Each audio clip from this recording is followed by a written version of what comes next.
cyambere cyo nge narenze urwego nyafurika nkuko natangiye muri introduction mvuga mu rurimi rw'ikinyakoreya. Yego. Naje kugira amahirwe niga muri kaminuza ya Koika muri Korea. Niho hantu nigiye ikinyakoreya, niga ibintu bijyanye na music production ku buryo busesuye. Ni nk'iki cyagupushinze kugira ngo ujye mu gakiza?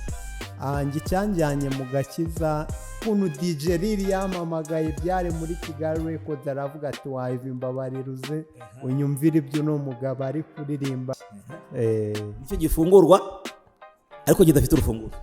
Nigi cyangwa ni igitoki. Yakoze cyane. Ikibazo cyakaba aragitoye. Ubwo amaje gutora amafaranga 6,000, cyo kimwe ni 3,000.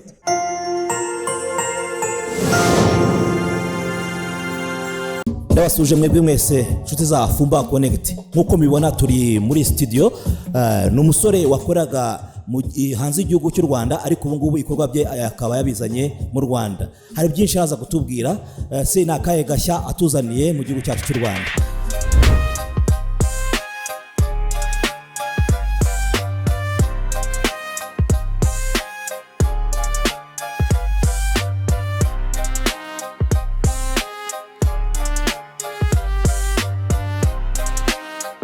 Nkuko namaje kubabwira, twinjiye muri ya studio ya wa mujene uvuye Uganda, araza kutubwira izina ryayo. Turaza kungukiraho byinshi cyane ku buzima bwe, urugendo rwa muziki, rwa production, n'ubuzima bwe muri rusange. Nongeye kukwakira kuri Fumba Connect. Nanjye ndabishimiye, nishimiye kubabona kandi nishimiye kuba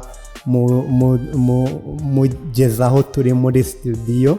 Amazina nitwa Vincent cyangwa se ukanyita YV the boss by'umuziki by'umwuga. Kubumva ururimi rw'ikinyakoreya cyane Rwanda esoasoyo chelmeni YV mnida salangeyo amanasyo bangapsomnida. Ubwo ushatse kuvuga iki? Ndababwira ati nge kubumva ururimi rw'ikinyakoreya nitwa YV, aho mva ni hano mu Rwanda. Ikindi ndabakunda kandi nishimiye kubabona. Wakoraga production agana? Umuziki narindi kuwukorera mu gihugu cya Uganda, igihugu cy'abaturanyi. Ubwo mu kigande wavuga ngo iki udusuhuza? Mu kigande kubasuhuza ubwo ni ukuvuga ngo mbaramusizanyo basebo n'abanyabo mbagaranyo.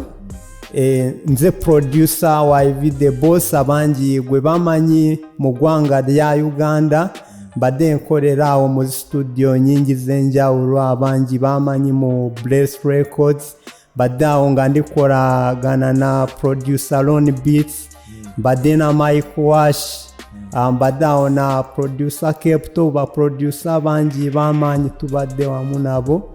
Sudoze bamanyi mu manyikidwa mu Stars Avenue Records, Bless Records. Uradutwika cyane. Ubwo urimo uravuga ko nje nababwaga amazina ninjye YV mu busanzwe.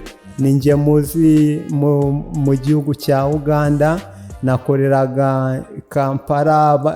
Benshi baranzi nkorana na producer Ron Beats, nkorana na Mike Washington, nkorana na producer Kepto.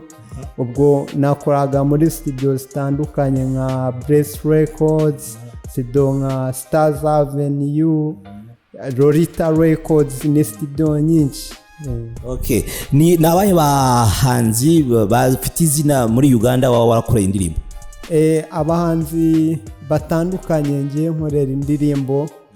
Benshi abazwiye no kuvuga ngo reka dutangirire kuri King Caesar, tuze kuri Master Roketori, tuze kuri Jem Kennedy, abahanzi nka Love Sun Controller, abahanzi nka King Wida.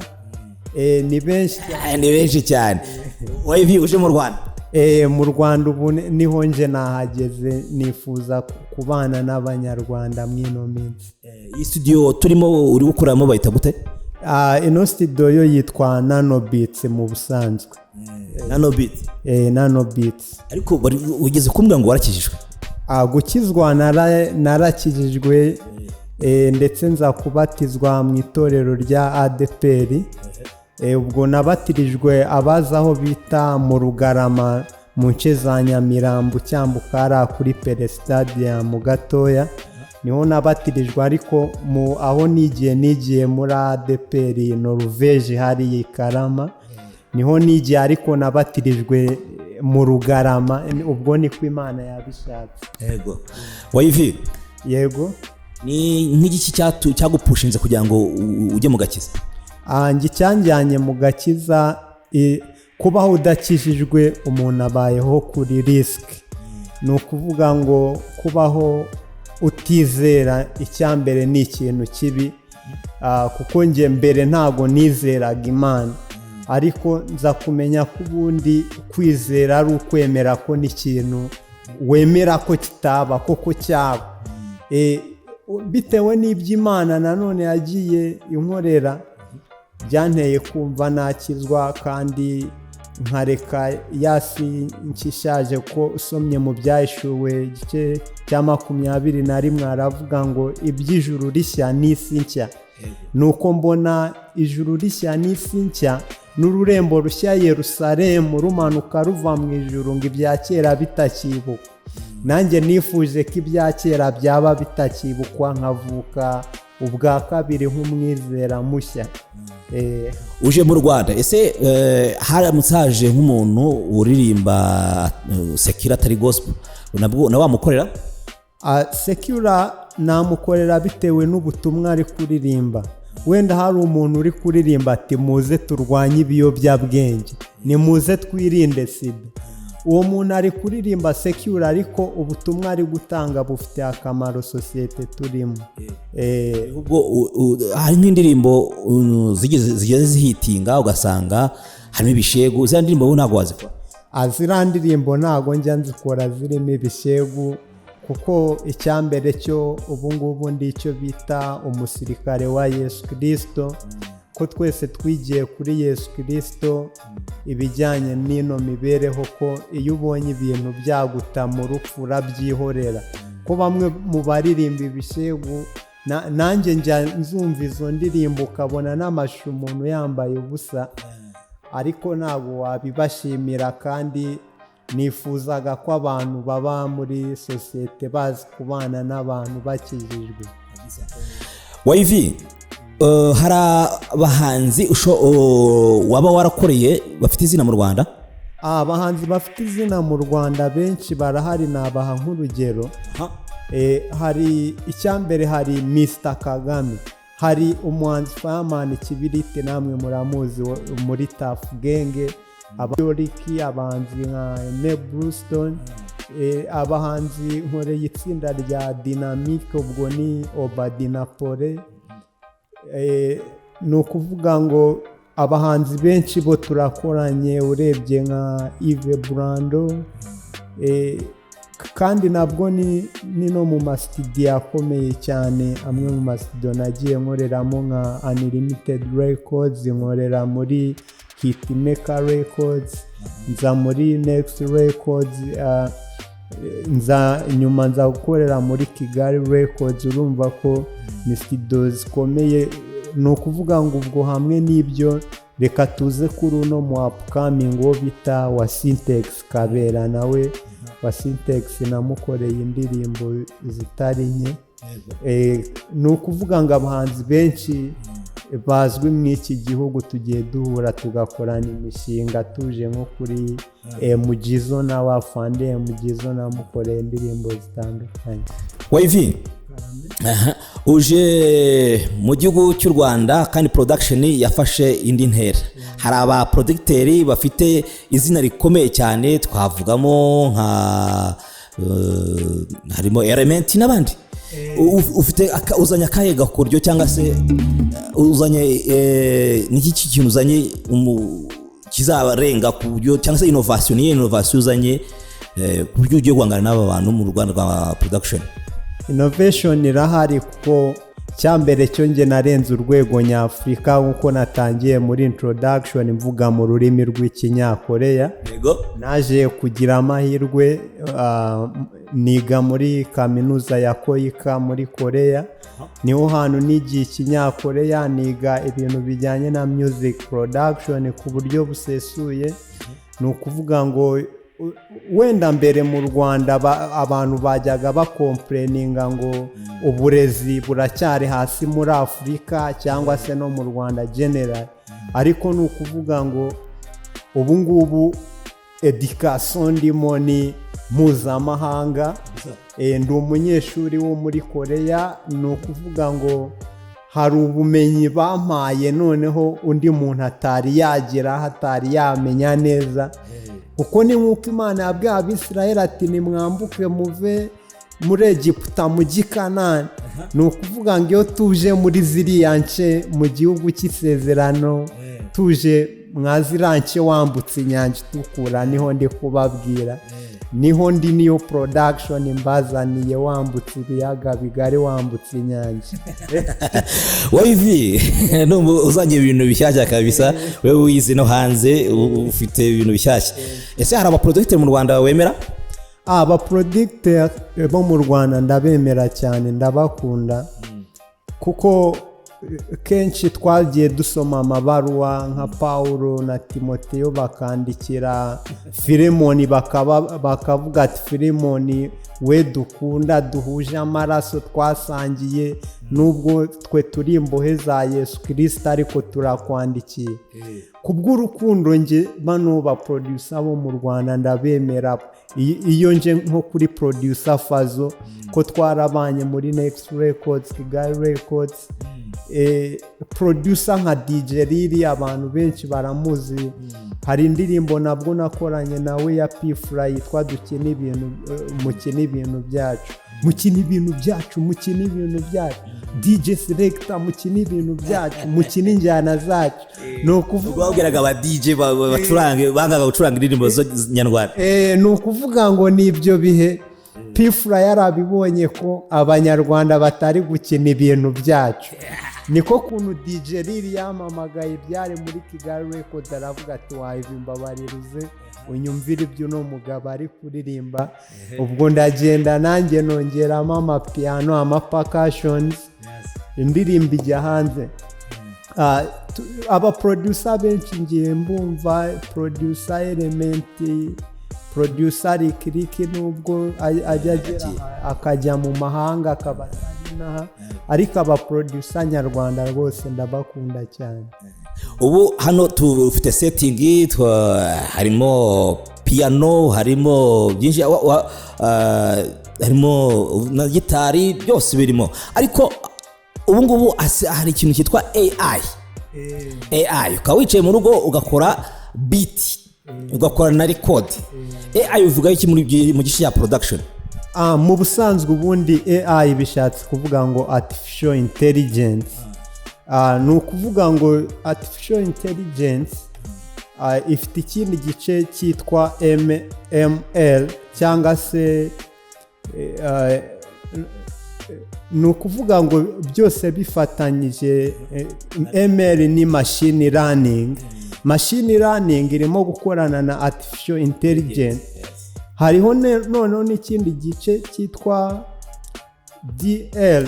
Ni ukuvuga ngo ni ibintu byinshi bifatanyije birimo guprocesinga. Icyo ushaka kubaza, ubu AI ntabwo igiye kubakora ku mugati, nk'ubu utangira ushyiramo piano ugira gute, ariko AI uhereza igitekerezo ati ndashaka nkora indirimbo imeze gutya kandi ikabikora. Ntabwo AI igiye kubakora ku mugati. Actually AI ni ikintu cyaje nko gufasha abarimu, abantu bashatse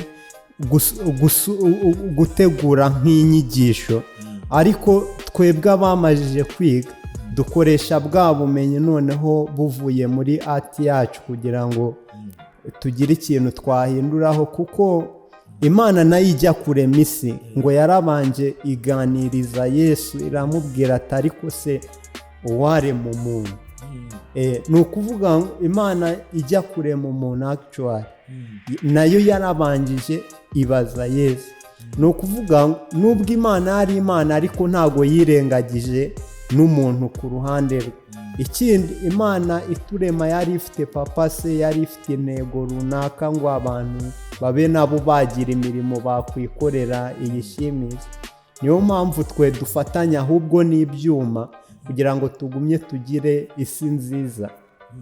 Kuko AI cyangwa artificial intelligence iki nshimishirizaho yihutisha akazi, ariko nabwo wa muntu urimo gukorera proje ze kuri AI nabwo ntabwo ari ukuvuga ngo ni ubuntu totali, ni ubuntu.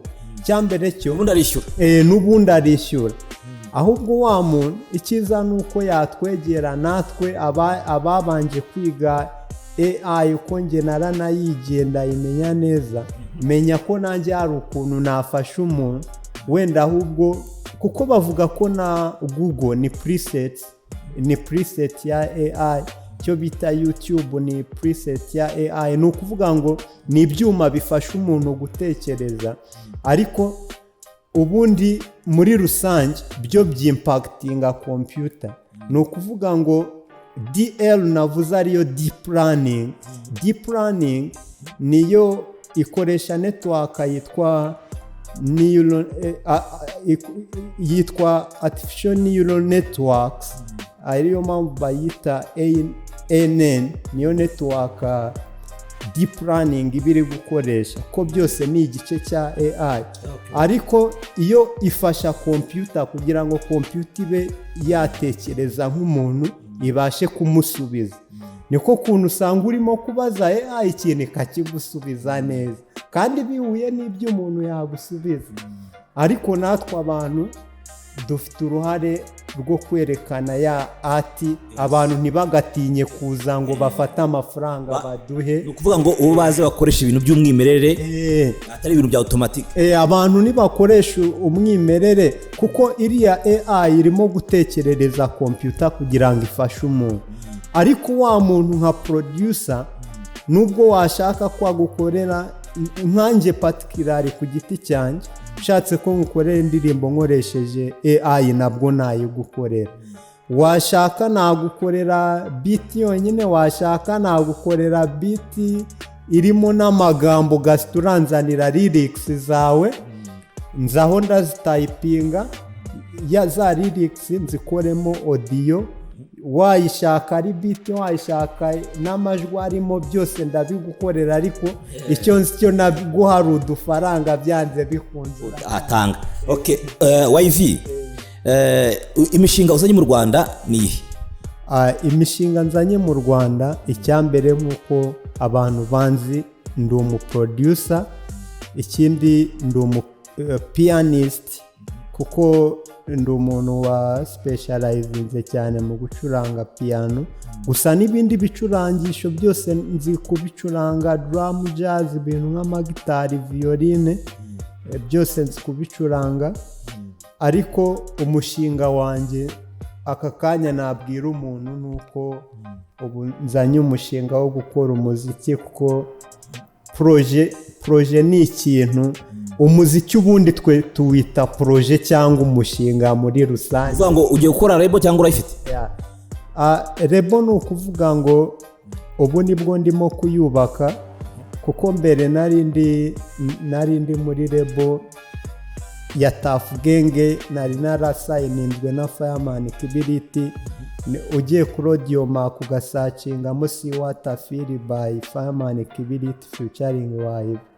ni indirimbo twakoranye nkimara kwinjira mu itsinda rya Tafugenge. ariko kubu ninjiye mu bintu by'agakiza cyane, ubu mfite n'impamyabushobozi mu byo kubwiriza nakuye muri Netherlands, certificate of achievement inyemerera kubwiriza. mfite ama assessments menshi y'ibintu nagiye niga bindi bituma nshaka gukora noneho label ifite aho ihuriye n'ibintu by'Imana cyane cyane. niyo mpamvu ndimo gutekereza gukora label yitwa Azaf Records. ko Azaf tubishyize mu rurimi rw'ikinyarwanda bishatse kuvuga safu, somye zaburi ya 50 uhita ubibonamo ngo zaburi iyi ni iya Asafu Imana rurema. Kuko burya iyo wemeye ko Imana rurema nayo hari indirimbo yaririmbye, byagufasha nawe no gushyira Imana mu mishinga yawe kandi kaguha umugisha. Kandi kaguha umugisha. YV, hari abantu babashinja, ubwo nawe rego uri mu producer umeze nk'umuhanzi n'ubundi, sibyo? Hari abantu bashinja gukoresha amarozi no gukoresha ibintu by'imiti by'iyobyabwenge nyine. Bimeze bite, cyangwa se uragira iyi nama abantu babyishingikiriza? Icyambere cyo biriya ni ibintu mu by'ukuri byangiza ubuzima, cyo bita uburozi cyangwa reka tuvuge ngo poison mu rurimi rw'icyongereza. Ni ikintu kibi cyane cyangiza. Nawe warize shimi cyangwa se chemistry wahita umenya kwangiza. Ni ukuvuga ngo ibyo bintu byangiza rero, uramutse ukunda umuntu koko ntabwo wamwifuriza kwangira. Niyo mpamvu nge numva ahubwo babahanzi cyangwa abaproducer bagikoresha ibiyobyabwenge babyihorera kugira ngo batangirika, cyangwa se inzoga. Ni ukuvuga ngo na wa muntu ucuruza inzoga cyangwa utaba aravuga ati niba utaragira imyaka 18 ntabwo ubyemerewe. Ariko nk'uko Yesu yavuze ati ntiwajya mu ijuru uretse uhindutse ukaba nk'umwana muto. Nifuza ko umuntu wese yahinduka akaba nk'umwana muto, atanywa inzoga, atanywa itabi, agafokasinga ku mirimo ariho, akagira imico myiza. Akagira imico myiza, nibyo byagira akamaro. YV, tugana ku musozo, hari inama ushobora kugira abahanzi nyarwanda n'abakunzi bawo mu muziki muri rusange? Abantu b'abahanzi cyangwa abaproducer, nubwo nkora umuziki nanjye ariko njya ngeraho nkajya ku ishuri, mwarimu akagira inama ngira, akareba urwego ndiho akambwira ati kora gutya, yabona hari amasomo ntakiyemo neza akamfasha tukayacanamo, akambwira ati ni uku nguku. Ntabwo igihugu kigishaka baswa, nta kundi uremera ukiga. Nge nagira inama abahanzi n'abaproducer ati ni muzi icyambere cyo dushora ubwenge bwacu mu kumenya, kuko udafite ubumenyi nta kintu biba bikumariye, ndetse nta n'umuntu uzapfa kuguha akazi. Ikindi, reka twitabire itangazamakuru, kuko ibyo ukora nutabimenyesha abantu uzamenyekana guteze. Ko ariyo mpamvu nge natangiye mbashimira, kuko iki kiganiro ubwacyo kirimo gutuma abantu batureba live barimo kumenya. Hariho wenda n'abazanyishimira, nge nifuzaga no kuba nabaha nomero yanjye ahubwo cyangwa yego kugira ngo bamenye. Nimero yawe ni kangahe? Ushaka tujye ari umuntu ushaka kugira ngo akuvuganirize cyangwa se aza kugane mu bikorwa byawe, cyangwa se unamushyire muri iyo label, cyangwa se unamugire n'inama y'ukuntu wanyuze mu bintu byinshi ukemera Yesu nk'Umwami n'Umukiza. Nimero yawe ni kangahe? Nomero yanjye Airtel ni 0722 7 38 56. Okay, sawa YV. Vuga ngo kurikira Fumba Connect. Kurikira Fumba Connect. Oya, ureba muri kamera. Kurikira Fumba Connect. Fumba Connect, yeah. Let's go. Astra. Answer. Clock. Tick tock. Mind test.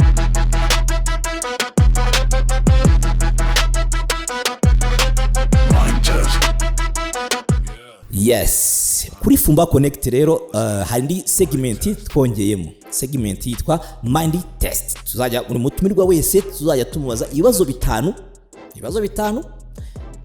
yabitsinda byose tukamuha amafaranga, ahita atsindira amafaranga. ikibazo kimwe kiba gihuye n'ibihumbi 3, ibibazo 5 ibihumbi 15. YV, are you ready? I'm ready.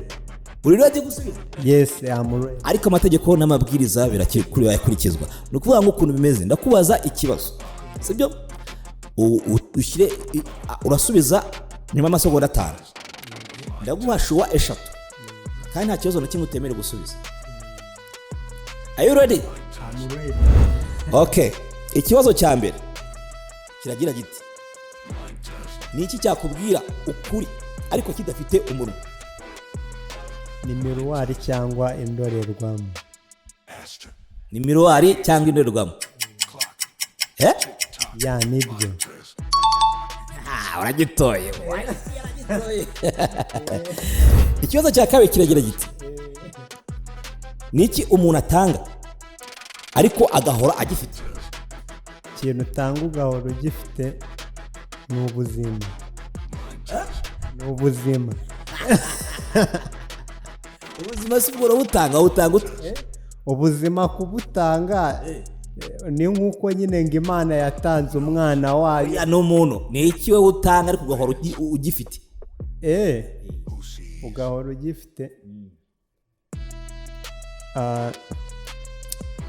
Numva ari serivisi, kuko ushobora gutanga serivisi ariko ukagumya unayifite.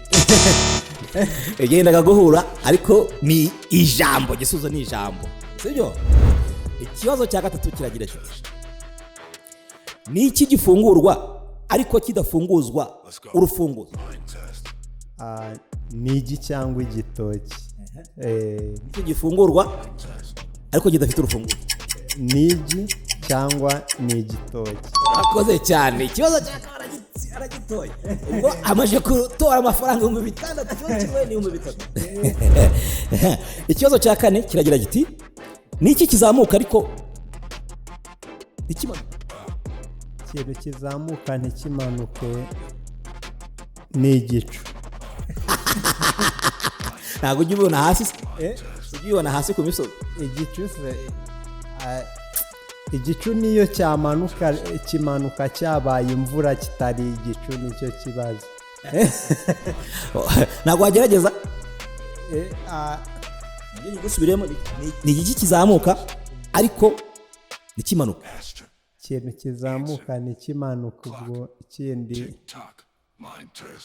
yaba gerageza.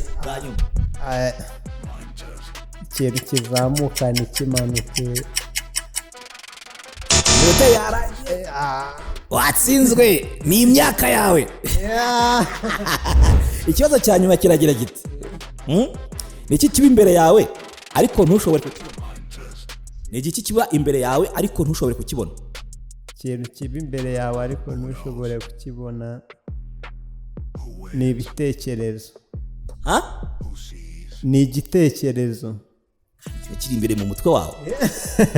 Kiba imbere yawe aho kandi ugishushanya mu bwonko. Igitekerezo cyo uragishushanya mu bwonko. Ikintu kiba imbere yawe ariko ntubashe kukibona ni iki? Ikindi ubwo kiba imbere, ikindi cyaba kiba imbere yanjye ariko simbashe kukibona, yaba ari wenda yaba ari umwuka. N'ejo hazaza. Amafaranga 6,000 YV akaba arabitsindiye. Nawe ushobora kuyatsindira. Twandikiye muri comment, gusa ubanze utwemere ko nimba ufite inkuru yagira sosiyete nyarwanda akamaro, ukatuganiriza kuri Fumba Connect, ariko tukakubaza n'ibibazo 5. Waba wabitsinze mu 5 ukaba urabitoye. Nituma kubona abaterankunga bizageza no ku 100,000, nigeze ku 1 miliyoni. Stay touch. Fumba Connect.